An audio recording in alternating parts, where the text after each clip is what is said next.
Hello, my name is Lauren Carr, and I'm the Director of Education, Engagement, and Inclusion at Ensemble Theater Cincinnati, and welcome to Meet the Artists. As we begin, I'd like to take a moment to acknowledge the people of the Hopewell, Adena, Osage, Miami, and Shawnee tribes on whose stolen land we now reside. Tonight, we are very excited to welcome our guest, the playwright of our newly announced commissioned play, I Shall Not Be Moved, Isaiah Reaves. Hello! Yeah, how are you?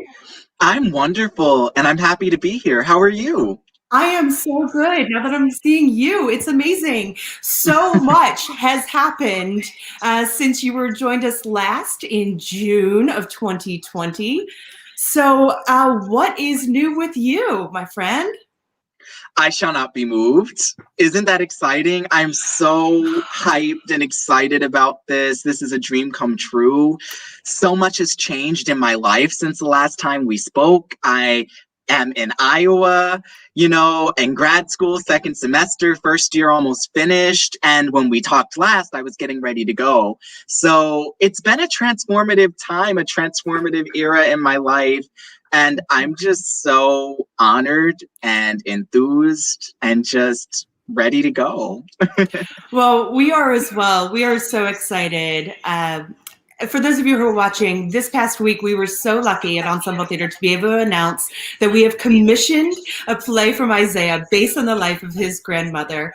And we actually announced this past week that not only have we asked Isaiah to write this play, but this spring we will be streaming to you live we will be streaming to you, oh my goodness, we will be streaming to you a staged performance of Isaiah's draft of the play. And so, Isaiah, this play is about your grandmother, Betty Daniels Roseman, and her journey as a freedom writer in the civil rights movement in the 1960s. What does it mean to you personally to be telling her story? It means everything to be telling my grandmother's story, and I knew that it was my duty to do it as a playwright. My grandmother was a writer as well, and she gave me the gift of writing, along with God. And, I feel that she really nurtured my gift at an early age. And that's something that we share in common. And her civil rights story has lived in my family for so long and in the community and nationwide. So ever since I started writing plays at 11 years old, this was something that I wanted to do. And to now have the opportunity to do it at one of my all-time favorite theater companies, it's surreal. And it means everything to me. Yeah. So why this story of her life and why now? It's time. I think it's time to tell Black stories, our stories, with integrity and dignity and grace. I think that her story is relevant because we're in the midst of the Black Lives Matter movement going global and really affecting change. And I feel very strongly that her story is happening now and will continue to happen as long as there are change makers who are energetic, who have something to say. And this story has a lot to do with me. It has a lot to do with all of us. I really feel that now is her moment. And I think now to make the announcement during Black History Month is just everything to me. And Lynn has been so gracious. And everybody at Ensemble has been so great. So I really can't believe this is happening. Well, and you bring up a really great point. What's so amazing about your grandmother is that Miss Betty is a living representation of the civil rights movement of the 1960s, and she's still active today. I mean, just being able to be in her presence, anyone who has been near her will tell you it is just electrifying. She just sparks something in you in that fight for change. So it's so amazing that you are having this opportunity to not just write her story and not just announce this now, but she's still your closest friend and Yes. here with you. So what an opportunity to be able to tell a story, a historical piece, but the subject is still here to be able to give her feedback. How does she feel about this? She is so excited. I think she's more excited than I am, of course, because it's her life story coming to the stage as this one-woman show. And I would read sections of the script to her, and she really loves it. And I would ask her really personal, arguably invasive questions about, her state of mind at that time, because I wanted to really enter her psychology and her emotionality, and I wanted it to be authentic. And to authenticate that experience is a responsibility that I don't take lightly. So I wanted her actively involved. And I actually would call her high school friends and her college friends and other freedom writers. So I spent like weeks on the phone with her freedom writer friends like Mr. Rotha Smith in New Orleans, and others, talking to them, Jean Thompson, Denton, on the phone, asking, what was she like? What perfume did she wear? What music did she like? What bars did you guys go to? And it was so fun just to spend a week on the phone with freedom writers, just like several weeks actually, just asking different questions about the dances they would do. So this is really a passion project and a labor of love. Definitely. And for all of our viewers who are watching who may not have gotten the full education that we would hope is moving forward in our educational systems now, can you tell us, for everyone who's watching, what a freedom writer is? A freedom writer was someone who, in the early 1960s, during the Jim Crow era, would get on buses to test the bus terminals, the rest stops, and the buses themselves on interstate travel, because the Interstate Commerce Commission had passed laws and rulings, allowing for integration. But those laws weren't being followed in many places throughout the Deep South. So freedom riders were responding to that.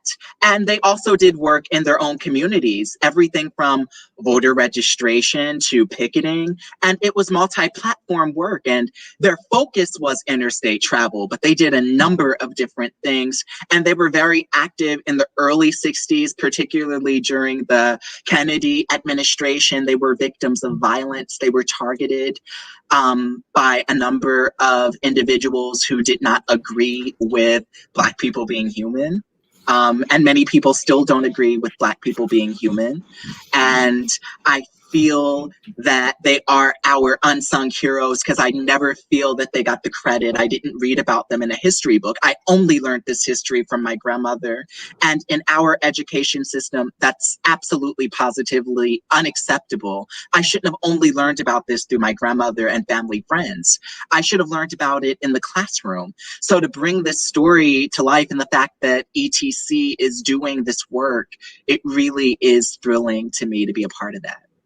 And that's one of the points that you and I have talked about, was the need and the desire to have young students be able to see this play and hear these words and to see themselves in the story. Because what's so beautiful about this play is it does mirror what's going on today, and it's been going on in the past couple of years. There's so much wealth of their current history as well, in those moments that I feel I'd love for my students to really latch on to and learn from. So being that we did not receive the full broad spectrum education that we would all desire, what research did you have to do in writing this piece?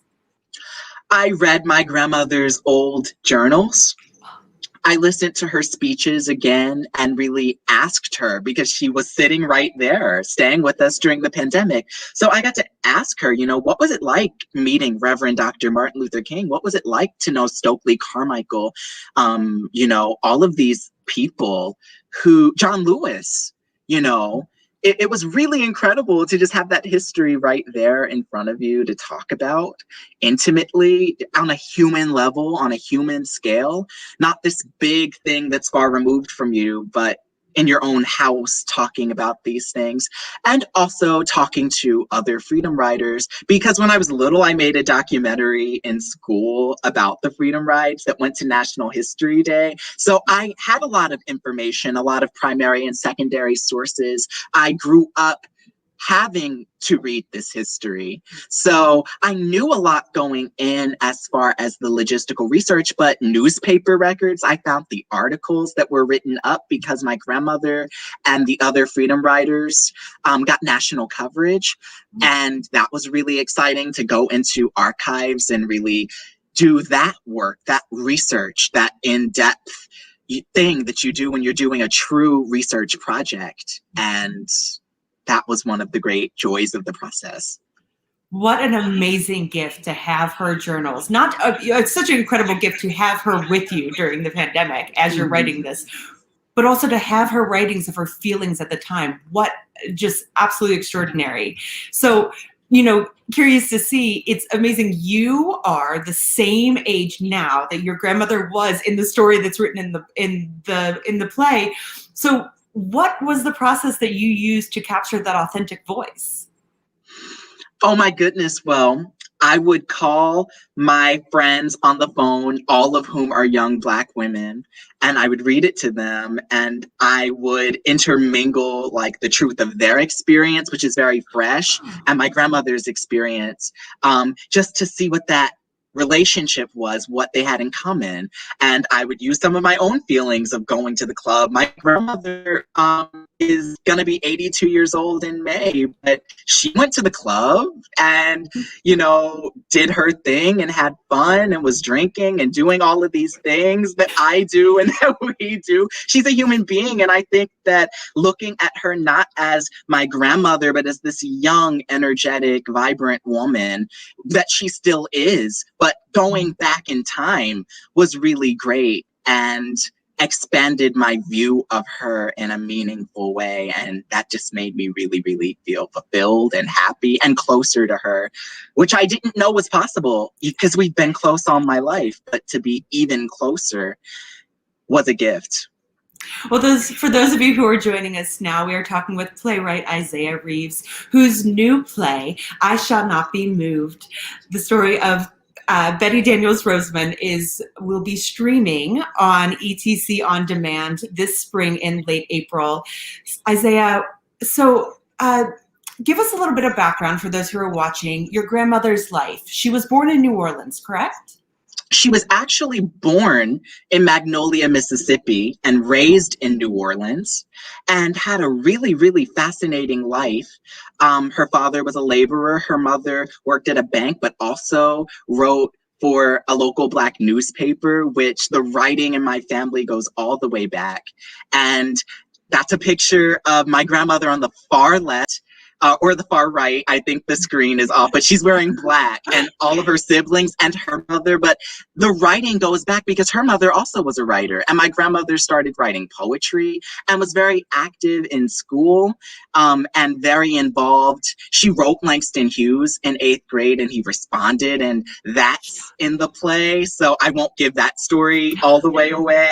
But she saw Martin Luther King, and she saw Emmett Till's mother speak, so that activist spirit was instilled within her as an adolescent. And she was a part of the NAACP youth chapter in New Orleans and stopped working with them, and then ended up with the Congress of Racial Equality with her high school and college friends. She was one of the first Black students at Louisiana State University, New Orleans campus, when that campus was integrated in the early 1960s. And then she left to do the freedom rides and ultimately met my grandpa, who was also in civil rights, and then moved to DC and Alexandria, Virginia, where she was arrested. And then she ended up moving to Cincinnati, and she was arrested for protesting. Not anything crazy. Wow. No, she is just absolutely amazing. And I know our audiences who are watching right now will tune in, because to hear in the first story will absolutely set you on fire. But Isaiah, the name of this play, I Shall Not Be Moved. Can you give everyone a little bit of the history of that and how you came to that title? Absolutely. Well, the civil rights anthem, We Shall Not Be Moved, is a civil rights anthem that was sung because the freedom riders would sing. Music was in the movement, R&B, gospel, the blues, all of it. And protest songs were very much a part of that as well.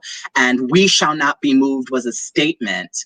And the character of my grandmother, because I make the distinction between the character and her, she's flawed. She's a human being. And one of her flaws is that she's stubborn, but that stubbornness, that I shall not be moved, keeps her going. Like, I am planted, I am firmly rooted. And I came across the title because in her journal, she was thinking of different things that she would name her memoir when she was writing it back in the day. And there were different titles, great titles, like The View from the Back of the Bus, and I Shall Not Be Moved was one of those titles. And I saw it, and it spoke to me from the moment I read it.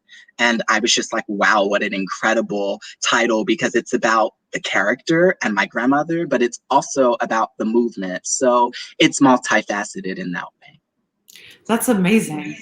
So I believe that we've mentioned this play is a one-woman play. So what was your process in writing that versus the other incredible scripts that you brought to us? I had never written solo theater. To be honest, I'm not the biggest fan of solo theater. And that's why I hadn't written a one-person piece. And I was just like, why don't I like it? I wanted to investigate and unpack, why don't I like solo theater typically? And I wanted to see if I could do something that I would personally enjoy, and that my family and that people in my community would personally enjoy. And it was a challenge, but I ended up bringing in offstage voices. So instead of seeing people, we hear the voice of her mother, my great-grandmother. We hear the voices of people like Martin Luther King. We hear these voices enveloping the character of Betty. And that sort of brings to life some of the dialogue. And she talks to us. She flashes back, like post-traumatic stress disorder, people do. Often I did research on war. People who have lived through war and lived through any trauma, like the traumas that my grandmother went through, on the rides, and how they flash back. So we have those moments that are active where we're in the story, but she's still talking to us as if she's giving a speech. And the play is very much like one of her speeches come to life with the younger version of her telling us the story. So that's how it's framed. And that was an exciting challenge, but it was deeply challenging because it was new for me. That's amazing. Well, for all of you watching, if you do have any questions for Isaiah, please feel free to write those in the chat. We will make sure to get to those. So since you have written this draft and your grandmother knows, Miss Betty knows that this is happening now, what are her thoughts and reactions to this story being told? Well, I think that it's always an out-of-body experience when your own story is on stage, because this is uncensored. This is raw, this is vulnerable. And I think, she's very, very excited. She's very interested to see how people will react to this new take, because she knows what it's like to do public speeches. But to have someone portray you, she's really interested in, who's going to play me and will she look like me? And I just can't wait for her to see it come to life, and the experience of sitting next to her, watching it and holding her hand. Like, I'm so excited to have that moment with her, because that's not a moment that a lot of people get to have. And I don't take it for granted. I really am so excited. She's excited. We talk about it every day. She's been telling her church friends on the phone. So she's very thankful to you guys for sponsoring this and making this happen, and thankful to Lynn and everyone. Well, we have a great question from Victoria. Victoria says that she loves you, your work, and you. And when beginning this amazing piece, what was your jumping off point? Did you write this beginning of the story first, or did you just start at a different point? I started at the beginning. I started with my grandmother in the French Quarters, where she spent, her young adult life, the French Quarters of New Orleans. And I actually, Victoria, wrote and rewrote that section over and over again, because I couldn't get it right. And I was like, let me begin in a phone booth on the street of New Orleans, because we didn't have cell phones back then. I'm talking as if I was there in 1961 or 1960. But I began in the phone booth because later on in the play, there's a pivotal, life-threatening moment that takes place in Poplarville, Mississippi, in a phone booth. And for those who have heard my grandmother speak, what I'm talking about. So that framing device, that narrative framing device of the phone booth, endowing that object. And Brian Robertson, who directed Fortune last season, was one of my professors in undergrad, and he said, you have to endow an object. You have to give significance to something that's symbolic and says something about the character and about the moment. So I decided to endow the phone booth, and the audience will be surprised to see when we go back to the phone booth what happens. Mm-hmm. Yeah, and I'm trying so hard because I have had the fortunate pleasure of reading your script, and I'm like, don't want to say anything because it is such an amazing point that I don't want to give any of that away to any of your viewers. We have a question from Carolyn. Carolyn has asked, how are you preparing your family for this piece? And then she responded that I had already asked her question, but what about the other members of your family? How are they feeling about the story of Miss Betty coming to life on stage? My family in New Orleans is so excited. Hi, Dana. Hi, Aunt Dean. They're so excited. You know, I know they will be coming up. All of my grandmother's friends who were freedom riders. Also, there are local freedom riders here in our community that people should know about who will be coming. My mom is so excited. She's, again, more excited than I am, and I'm pretty over the moon. So that's excitement for you, right? And I think that it will be a very deep experience for my cousins and everyone to see, because we grew up with this. This is our legacy and we feel ownership over it. And I think that it will really bring us closer together to see it together. And it's just going to be amazing. What an amazing gift that you have given to your family, to your grandmother, in, really chronicling her, that's not a word, her life story in such an incredible and loving way. So many of us may go through things, but they're never going to make it into a play. But the work that she did in her life is definitely worth everyone knowing, and you have written it in such a beautiful way. So, and you kind of said this of what the play means to you, but being that you are that same age, what significance do you feel like this is playing in the journey of the rest of your life and your journey as a playwright? This play, I Shall Not Be Moved, was something I always wanted to do, and I never felt ready, and I feel ready now. I feel like I've reached a crescendo in my craft thus far after time in grad school, after my own life experiences, after growing, after learning as a human being, and having my own heart, having things that happen to you as an adult. And I just feel like this play said so much that I believe and that I want to say as a gay Black male, and I want to reiterate that, that survival instinct that was passed down from my grandmother and the different women in my family, like the strength and the tenacity and the courage to survive through faith in what's above and faith in what's within. And, I really feel like this play was therapeutic for me. It helped me find a deeper appreciation for my roots and my heritage. And there's nothing better than that. Nothing better than that. It was just so rich for me. It's amazing, you're saying that of just and I'm thinking more of the parallels between the fight that your grandmother had at that time and the fight that is currently happening, and as you brought up, for Black gay men. And that it is, that perseverance is absolutely, and that knowing what is right, regardless. It's an incredible parallel that this is why you're talking. This is why you wrote the play and I didn't write the play. One of the many, many, many reasons you are writing this incredible play. We have a great question from Amy. Amy has asked, it's an interesting question. If you could cast anyone to play your grandmother in this piece, who would you choose? Anyone. Anyone in the world. Anyone. No pressure. That is so hard. Anyone in the world, celebrities included. Oh my goodness. I really don't, I don't know. I really like Yara Shahidi a lot from Grownish. I like her a lot. There are so many. Oh my goodness. Maybe one day if the play goes beyond our community, which I'm sure it will, that would be awesome. There's another actress on Marseille Martin, who's also on Blackish and Grownish. They're really exciting young actresses, young talents. I would love for them to do it. Amy, hold on to that question, because this young man's going places. We're going to need that question again. I just know it.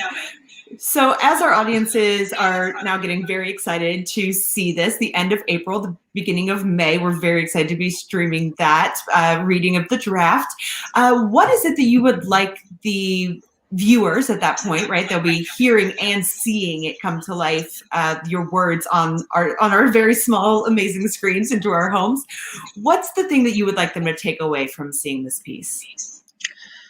That Black Lives Matter, first of all Black Lives Matter, that they can do anything, that you can be an ordinary person and do something extraordinary, make a beautiful statement, that you can leave a legacy, that you are worthy, that dark-skinned Black women deserve to be on stage in the center of a narrative, and that all of our stories just deserve to be seen, and that there is history that we don't know, and that's really, really important to experience, and we owe it to ourselves as human beings to experience this untold history. Mm-hmm. Well, when you and I spoke the other day, you said that this story is a story of her unfinished work. Mm-hmm. What do you think is next for the movement? For the movement, wow, that's a large question. I think we have a long, long, long way to go. I'm quoting her on that. She always says this. She says, we've come a long way, but we have a long way to go. And it's amazing how similar that era is to ours. Very little has changed, actually, as far as what people really believe and think. And we've been seeing that. We saw that with the Trump administration. We saw that in all of the things going on in our community and beyond with the unrest. And I think the movement is no longer taboo. People are no longer punished for speaking their truth and for walking within who they are and for being unapologetic.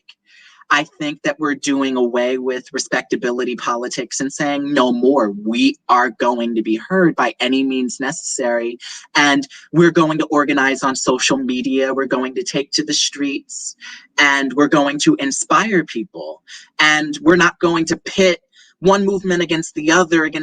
We're going to work together and there's going to be unity. And in the theater, I think it's our responsibility to celebrate what it means to live a life. That's what Viola Davis said. And I think that we're taking our activism to the stage. I think that more stories across the spectrum of our experiences, because there is no one Black experience, those stories will be told and we will be telling them.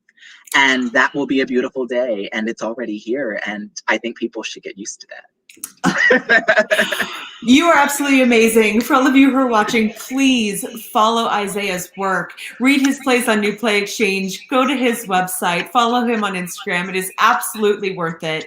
A young man who truly does walk his truth and doesn't hold back from what needs to be said at the right times in the right way. Isaiah, it is my absolute pleasure. I just adore you. And I'm so excited for all of our audiences to hear this work. And eventually, when stages are a thing and audiences in person are a thing again, we'll be able to see this work on stage. But for now, we have this incredible draft performance coming to you all. As I said, the end of April, beginning of May of 2021. So thank you so much, Isaiah. Thank you to all of you who are watching tonight. And Black History Month. Look something up. Learn the good fight. Thank you, everyone. Have a great evening.